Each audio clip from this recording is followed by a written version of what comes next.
Ғұн тайпаларының бірігуі. Зерттеу сұрағы. Неге мөде Шанью жер мемлекеттің негізі деді?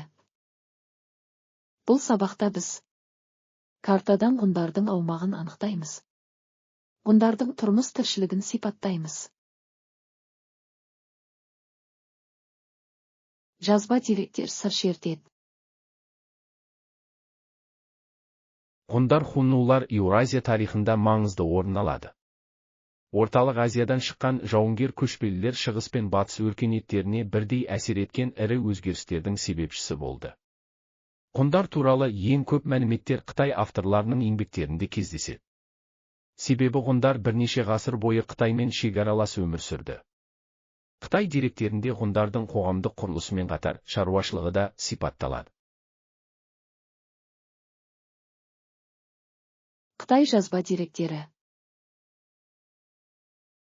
Ғұндар Қытайдың солтүстігін мекендейді. Су мен шөптің жағдайына байланысты бір жайылымнан екінші жайылымға көшеді. Үй малынан жылқы, ірі қара, қой ешкі, кейбірі түйе, есек өсіреді. Олар малдың етімен тамақтанып, терісі мен жүнін киім қылады, аң терісін жамылады. Олар бейбіт кезде мал бағып, аң құс аулайды. Балалар қойға мініп, садақ тарталады, және құстар мен тышқандарды ата біледі. Ал біраз өскен соң түлкілер мен қояндарды атады.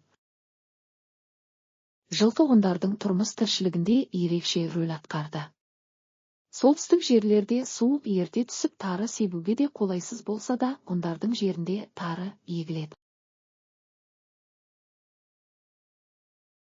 Ғұндардың өмір салты туралы еуропалық авторлар да жазған.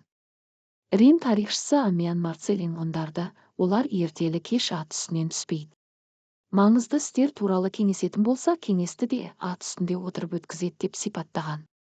Ал тағы да бір Рим тарихшысы Приск, олар соғыс болмаған кезде тынығады, әлі қамсыз тіршілік етеді, әркім қолына барына қанағат етеді деп жазады. Заттай деректер. Ғұндар туралы мәліметтерді археологиялық қазбалар нәтижесінде табылған заттай деректерде береді. Қазба жұмыс нәтижелері ғұндардың қола мен темірді өңдегенін, дөңгелекті арбаны пайдаланғанын дәлелдейді. Ғұн обаларынан археологиялық қазбалар нәтижесінде мынандай заттар табылды. Жылқы, қой, ірі қара сүйектері, тары дәндері, темір орақ, тас дәніккіштер, астық сақтайтын ұралар, киік, қабан, құлан елік, қоян, түлкі сүйектері, құмыралар, көзелер, саптаяқтар, аңдар бейнеленген кілемдер, қыш, ағаш ыдыстар, ат әбзелдері, әшекей бұйымдар, жібек маталар, айналар, нефриттен жасалған бұйымдар. Әңгіме құрастырыңдар. Обалардан табылған заттар ғұндардың тұрмыс тіршілігі туралы қандай ақпарат береді? Ғұндарда шаруашылықтардың қандай түрлері дамыды? Шағын әңгіме құрастырыңдар.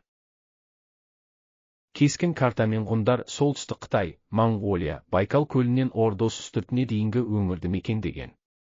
Кескін картада ғұндардың бастапқы аумағын көрсетіңдер. Қандай елдермен көрші орналасқанын атаңдар.